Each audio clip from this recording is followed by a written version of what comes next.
এই চ্যাপ্টারের নামটা আছে ডেভেলপেবল সারফেস অ্যান্ড রুলড সারফেস। এই চ্যাপ্টারের নামটা এটা আছে চ্যাপ্টার 3-তে। প্রথমে আমরা কিছু ডেফিনেশন, আমাদের ডেফিনেশন সম্পর্কে আইডিয়া নিতে হবে। সেই ডেফিনেশনগুলো প্রথমে কি আছে, family of surfaces, an equation of the form, মানে এই ধরনের ফর্মের যে equation represents the equation of one parameter family of surfaces with a single parameter u। তাহলে কি ফ্যামিলি অফ সারফেস এটা একটা ইকুয়েশন হবে, তার একটা সিঙ্গেল প্যারামিটার u এর একটা ইকুয়েশন, সেটাকে আমরা এইভাবে ডিনোট করে থাকি। তাহলে এটা হলো ফ্যামিলি অফ সারফেসের ইকুয়েশনটা।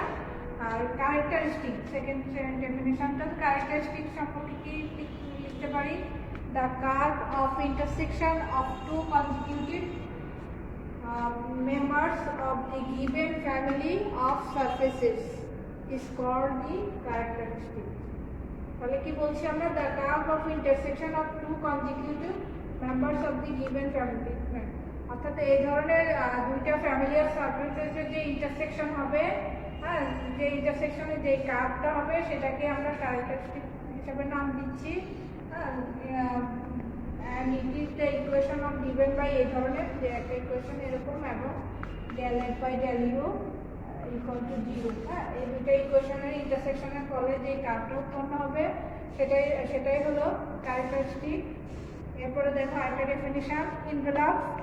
ইনভেলপ অর্থ আমরা বাংলা জানি যে খাম, এখানে ইনভেলপটা এটা অন্যরকম একটা ডেফিনিশন দেখো।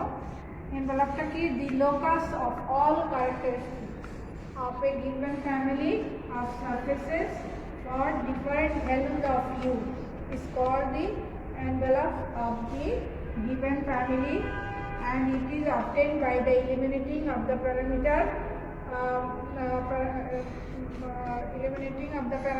u between the equations of equations which represent the characteristics। এটা কি ক্যারেক্টারিস্টিক রিপ্রেজেন্ট করবে, মূলত কি বলছে যে the locus of the characteristics, মানে লোকাস, তাহলে তোমার সঞ্চারপদ, কার সঞ্চারপদ, characteristic, locus of the characteristic. এই যে ক্যারেক্টারিস্টিক্স যে কার্ভটা উৎপন্ন হলো সেই কার্ভের লোকাসটা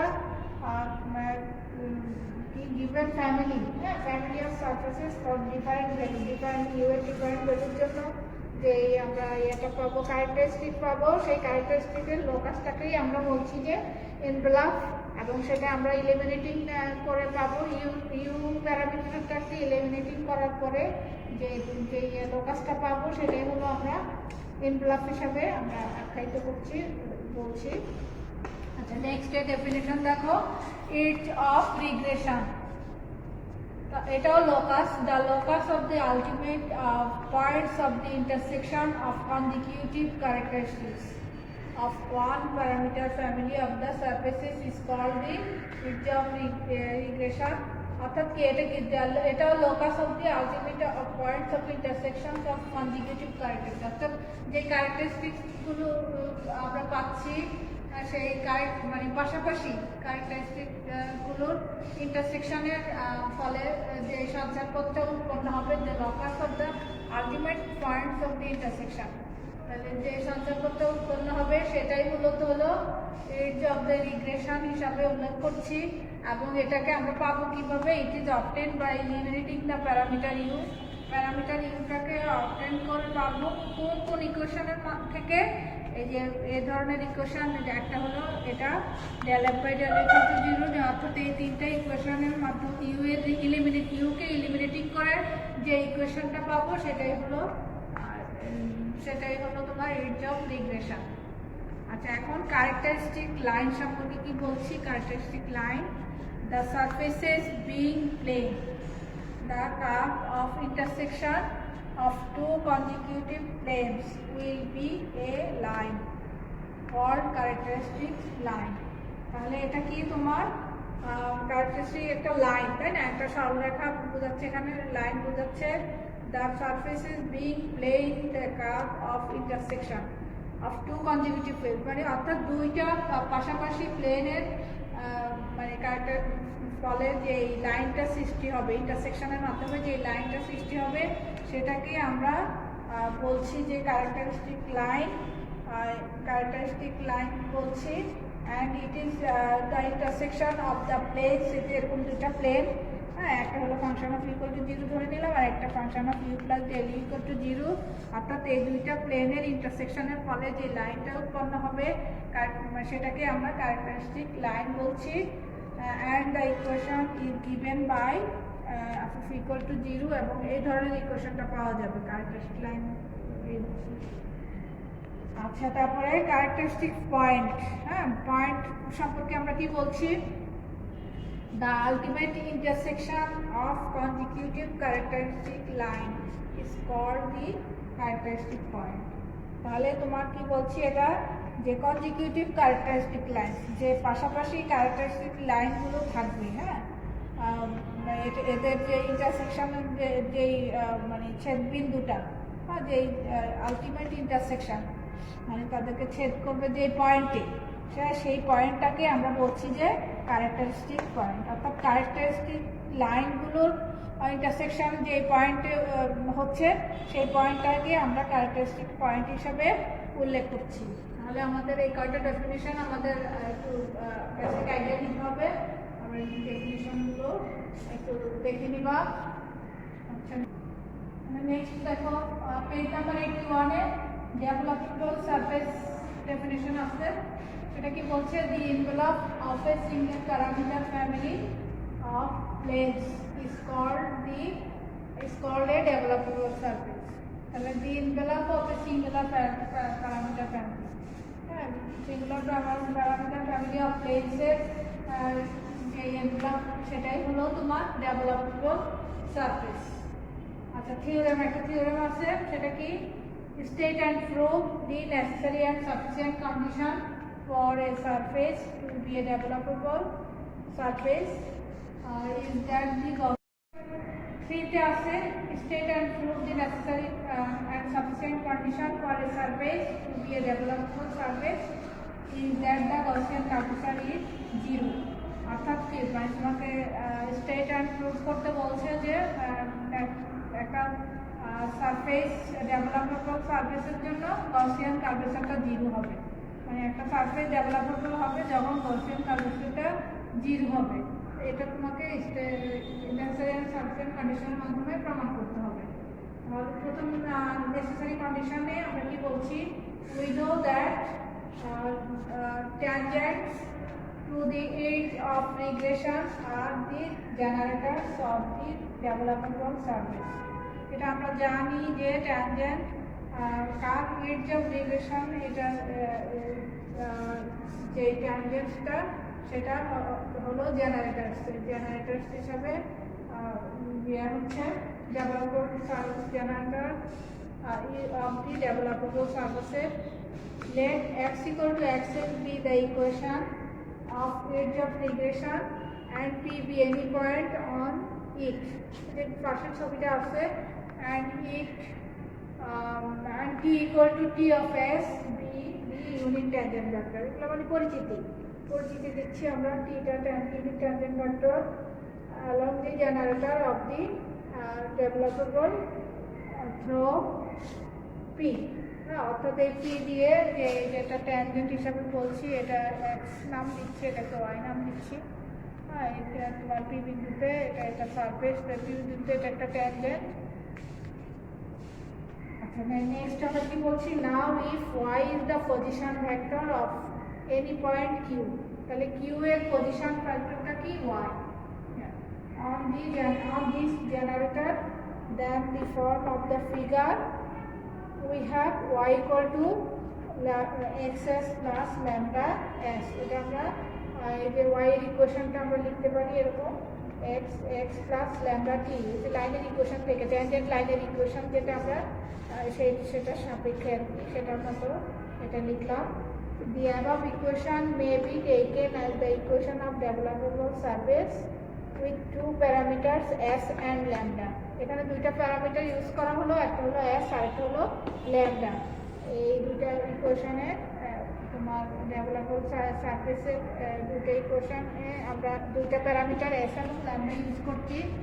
এখন নাও ডিফারেন্সিয়েটিং ওয়ান নাম্বার ইকুয়েশন আমরা এখানে ওয়াইতে ওয়ান নাম্বার ইকুয়েশন দিচ্ছি differentiating with respect to S এর ল্যাম্বডা। এস আর ল্যাম্বডা যে দুইটা প্যারামিটার, এই দুইটা প্যারামিটার সাপেক্ষে আমরা ডিফারেন্সিয়েশন করছি। প্রথমে এস এর সাপেক্ষে ডিফারেন্সিয়েশন করি, ওয়াইকে ডিফারেন্সিয়েশন করলে প্রথমে ওই যে ওয়াই সমান দেওয়া আছে কি এক্স প্লাস ল্যাম্বডা টি, তাহলে ওয়াই ওয়ান ইকুয়াল টু কি লিখছি এক্স ড্যাশ প্লাস ল্যাম্বডা টি ড্যাশ।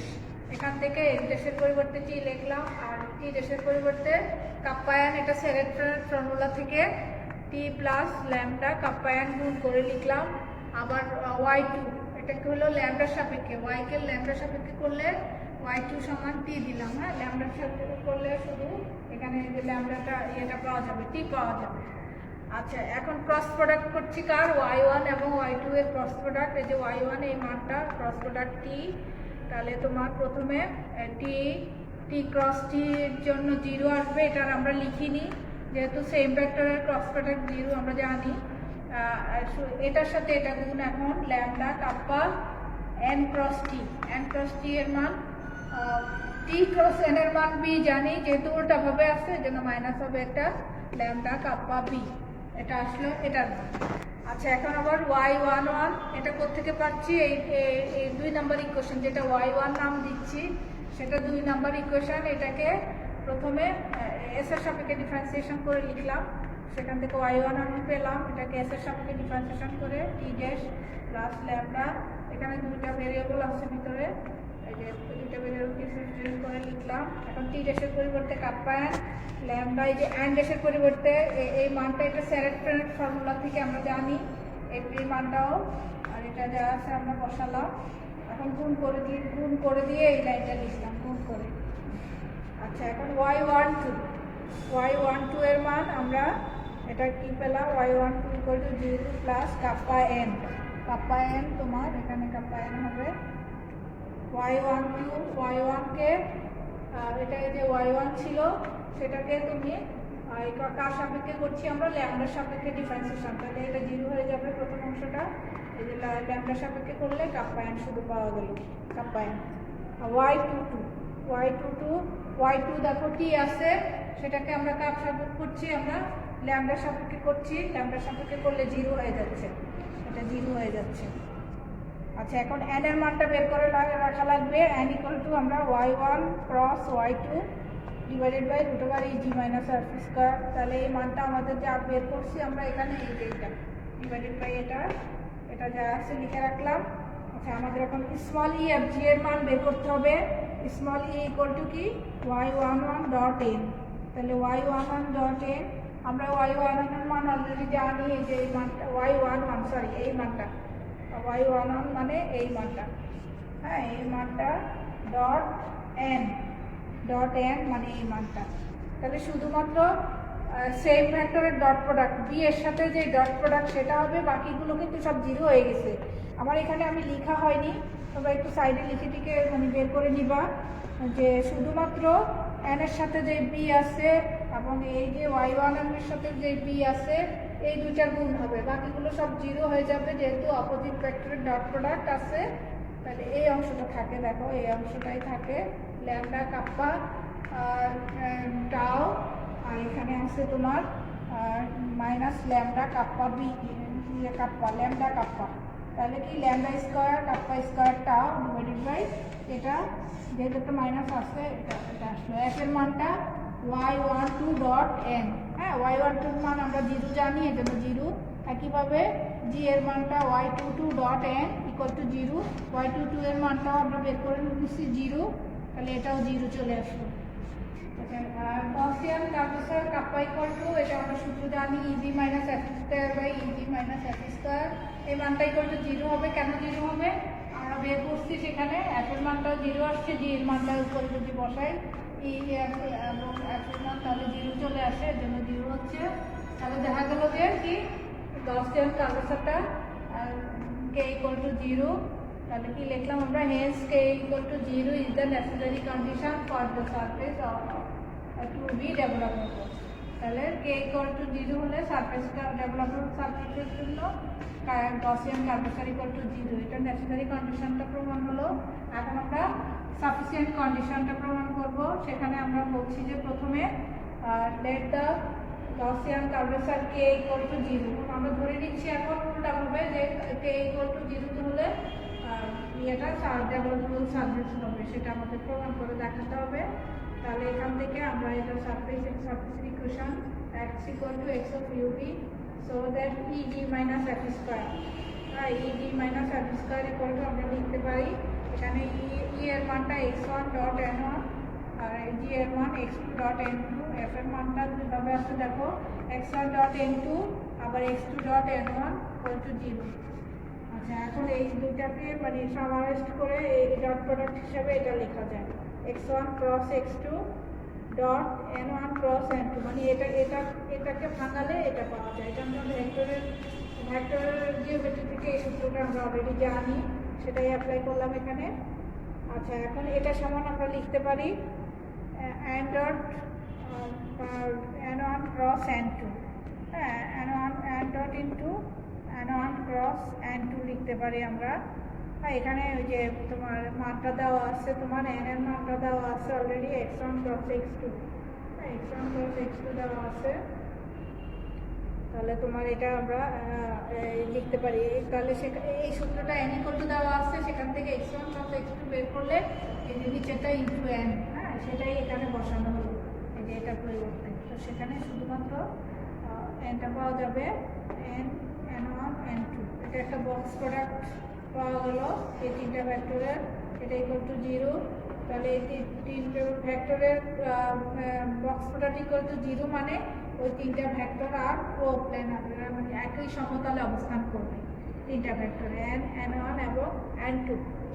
আচ্ছা, next but n not equal to 0, normal এটা একটা length as it is a vector unit tangent length, এটা একটা মানে লেন্থ দৈর্ঘ্য, তাই না, যে কোনো দৈর্ঘ্য 0 হতে পারে না, এটা আমরা তাহলে কি হবে, সুতরাং n dot n1 equal to 0 এবং n dot n2 equal to 0, তাই না। যদি এটা nটা n1 এর উপর, তাহলে দেখা যাচ্ছে কি nটা n1 এর উপরও পারপেন্ডিকুলার হচ্ছে এবং nটা n2 এর উপরও পারপেন্ডিকুলার। এই যে n পারপেন্ডিকুলার টু আমি সিম্পল আকারে লিখছি n perpendicular to n1 এবং n perpendicular to n2, and this cannot be coplanar unless n1 and n2 are parallel। আচ্ছা, এটা মানে কোপ্ল্যানার হবে না যদি না তোমার কি n1 এবং n2টা যদি প্যারালাল না হয়, হ্যাঁ প্যারালাল মানে সমান্তরাল না হয়, তাহলে এরা কোপ্ল্যানার হবে না, এই কথাটা বলছে। তাহলে কোপ্ল্যানার হলেই সম্ভব, হেন্স আর কি n1 n2 equal to 0 implies, তাহলে এটা দ্বারা কি বোঝাচ্ছি আমরা, সুতরাং এই যে box product implies the following, এই বক্স প্রোডাক্ট দ্বারা আমরা কি বোঝাচ্ছি যে এতে বলছি যে n2 ইকুয়াল টু 0 হবে, অথবা n1 এর মানটা 0 হবে, অথবা তোমার n1 equal to mu of n2 হবে। মিউ একটা স্কেলার, যদি n1 এবং n2 প্যারালাল হয় তাহলে আমরা এটা লিখতে পারি যে n1 equal to mu into n2 হবে। মানে এই তিনটা, এখন এই তিনটা কেসের ক্ষেত্রে আমরা আলোচনা করবো। প্রথমে কেস এ, যখন n2 equal to 0, if n2 equal to 0, the differentiation equation of the tangent plane equation আমরা এটা জানি, tangent plane equation y minus x dot n equal to 0, এই ইকুয়েশন, এখন এই ইকুয়েশনটাকে আমরা এখানে ডিফারেন্সিয়েট করব with respect to parameter V এর সাপেক্ষে। তাহলে লেফট হ্যান্ড সাইড অফ 2, এই 2 এর 2 থেকে আমরা কি লিখতে পারি, লেফট হ্যান্ড সাইডে y minus X dot N two minus x2 dot N, এটা লেফট হ্যান্ড সাইডকে থেকে আমরা পাচ্ছি এটা। এখন এখান থেকে দেখো x2 ডট এনটা পাচ্ছি, এই অংশটা পাচ্ছি, হ্যাঁ x2 dot N, x2 minus x2 dot N, আর এখানে n2 আছে, n2 এর মান আমরা জানি, আমরা লিখেই দিছি n2 n2 মানটা 0, যার জন্য প্রথম অংশটা 0 হয়ে গেল, শুধুমাত্র দ্বিতীয় অংশটা পাচ্ছি। আচ্ছা, এখন এখানে আমরা n এর মানটা বসাচ্ছি। n ইকুয়াল টু, এই সূত্রটা আমরা বাম পাশে লিখেছি, x1 cross x2 divided by এটা এই সূত্রটা লিখলাম। এখন দেখো উপরে বক্স প্রোডাক্ট হয়, বক্স প্রোডাক্ট, তাই না? তাহলে বক্স প্রোডাক্টটাকে আগে পিছিয়ে লেখা যায় x1 x2 x2, এখানে x2 দুইটা। তাহলে কোনো বক্স প্রোডাক্টে কি দুইটা যদি সেম ফ্যাক্টর থাকে তাহলে কি সেটা 0 হয়ে যাবে, সেই বক্স প্রোডাক্টের মানটা 0 হয়ে যাবে। তাহলে দ্যাট মিনস উপরে 0 মানে এই রেজাল্টটা 0 হয়ে গেল। নেক্সট কি বলছি, since del by del b y minus x dot n equal to 0, যেহেতু এটা equal to 0, so n is independent of parameter v, মানে v প্যারামিটার থেকে এটা ইন্ডিপেন্ডেন্ট একটা ইকুয়েশন, যা v সাথে সম্পর্ক নাই। and hence the equation of tangent plane equation এটা contains only one parameter u। তাহলে v এর সাথে যে v থেকে যেহেতু ইন্ডিপেন্ডেন্ট, সেজন্য এটা মাত্র only one parameter u, u এর একটা ইকুয়েশন হবে tangent প্লেনটা।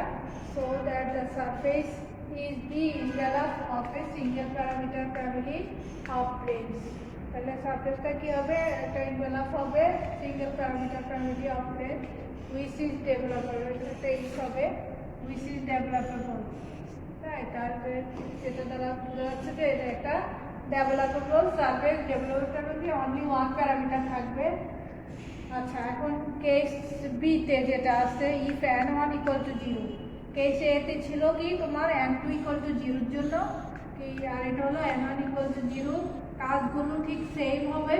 এই জন্য এই কথাটা একবারে লিখে ফেলা হচ্ছে যে then by the same argument the tangent plane, যে plane will contain only one parameter v, মানে সেম আর্গুমেন্টে যে এটা n1 এর ক্ষেত্রে এটা একমাত্র প্যারামিটার যেটা v এর উপর ডিপেন্ডেন্ট, v দিয়ে যায়। এই জন্য এটার ক্ষেত্রে আমরা and the above surface will be developable, যে তাহলে শুধুমাত্র only one প্যারামিটার v দিয়ে যায়, এই জন্য আমরা বলতে পারি যে এটা একটা ডেভেলপেবল সারফেস। এটা ঠিক এর মতো করে আমরা প্রমাণ করতে পারি। তো যেহেতু বড় হয়ে যাচ্ছে, আমরা এটাকে একই সেম আর্গুমেন্ট কথা লিখে ছোট করে ফেললাম। আচ্ছা, কেস সিতে আসছে যেটা ইফ কন্ডিশন ছিল if n1 equal to mu n2, তাহলে এই কন্ডিশনের জন্য আমরা ধরে নিলাম একটা transformation u equal to u dash plus v dash এবং v equal to u dash minus mu v dash. তাহলে আমরা কি n কে ডিফারেন্সিয়েশন করছি কার সাপেক্ষে, u ড্যাশের সাপেক্ষে। u ড্যাশের সাপেক্ষে ডিফারেন্সিয়েশন এটাকে করলে n1 ড্যাশ। আচ্ছা, তাহলে এই del n by del u এভাবে লিখতে পারি আমরা এখান থেকে এখানে del n by del u by del u dash, আবার del n by del v by del u dash. এখন n1 এটা এইটুকু মানে হলো n1 এবং এই যে del u by del u dash সেটা কোত্থেকে পেলাম, এখান থেকে ডিফারেন্সিয়েশন u ড্যাশের সাপেক্ষে করলে 1 হচ্ছে এটার মান, একইভাবে এই del v by del u ড্যাশের মানও 1 হচ্ছে। তাহলে আমরা পেলাম কি n1 প্লাস n2, এটার মান পেলাম n1 প্লাস n2। আবার দেখো del n by del v dash, এটা মানে n2 ড্যাশ, এটাকেও একইভাবে আমরা মেয়াগাই লিখলাম এবং একইভাবে মান বসায় যে এই মানটা পেলাম এখান থেকে ডিফারেন্সিয়েশন করলে এই মানগুলো আমরা পাই। এখানে একটা মাইনাস চিহ্ন হবে, কারণ এখানে ডিফারেন্সিয়েশন করলে একটা মাইনাস আছে, মাইনাস চিহ্ন হবে, তোমার মাইনাস চিহ্ন হবে v ড্যাশের সাপেক্ষে করলে এটা।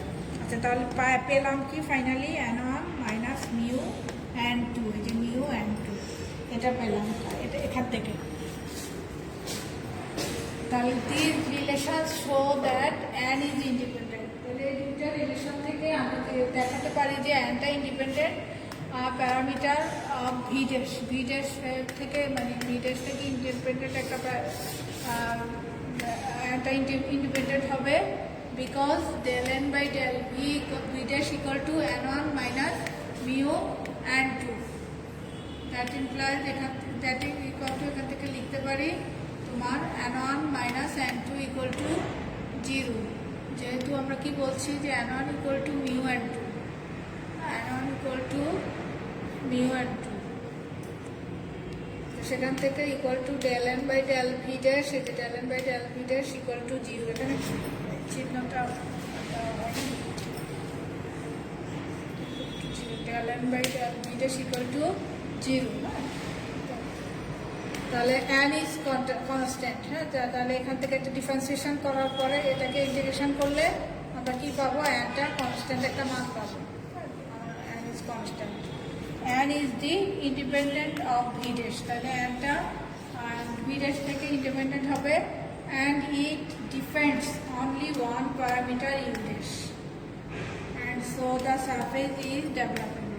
তাহলে আমরা কি বলছি, ভি ড্যাশ থেকে এটা একটা ইন্ডিপেন্ডেন্ট হবে এবং এটা only one parameter V U dash উপর ডিপেন্ড করবে, যেহেতু একমাত্র প্যারামিটার অনলি ওয়ান প্যারামিটার এই সি কন্ডিশনের জন্য আমরা তাহলে একইভাবে আমরা লিখতে পারি যে এই সারফেসটা একটা ডেভেলপেবল সারফেস। তা ডেভেলপেবল সারফেসে যেটা যে অনলি ওয়ান প্যারামিটার হতে হবে, সেটা আমরা তাহলে তিনটা কেসের ক্ষেত্রে আমরা দেখালাম যে তোমার অনলি ওয়ান প্যারামিটারের জন্য হচ্ছে এবং সেটা দেখাচ্ছি যে ডেভেলপেবল সারফেস। তাহলে আমরা নেসেসারি কন্ডিশনের যে Gaussian curvature kappa equal to 0 তোমার সেখান থেকে আমরা তিনটা কেসের জন্যই দেখাচ্ছি যে সারফেসগুলো ডেভেলপেবল সারফেস হচ্ছে। তাহলে আমাদের এই প্রমাণটা অনেক বড়, বেশ বড়, আমরা দুইটা ক্ষেত্রেই আমরা দেখালাম নেসেসারি অ্যান্ড সাফিসিয়েন্ট কন্ডিশন। তো আমরা ঠিক আছে, আজকে আমরা এটুকু দিয়ে শেষ করছি, আগামী ক্লাসে আমরা পরবর্তী প্রমাণগুলো এবং অঙ্কগুলোতে যাবো। আল্লাহ হাফিজ।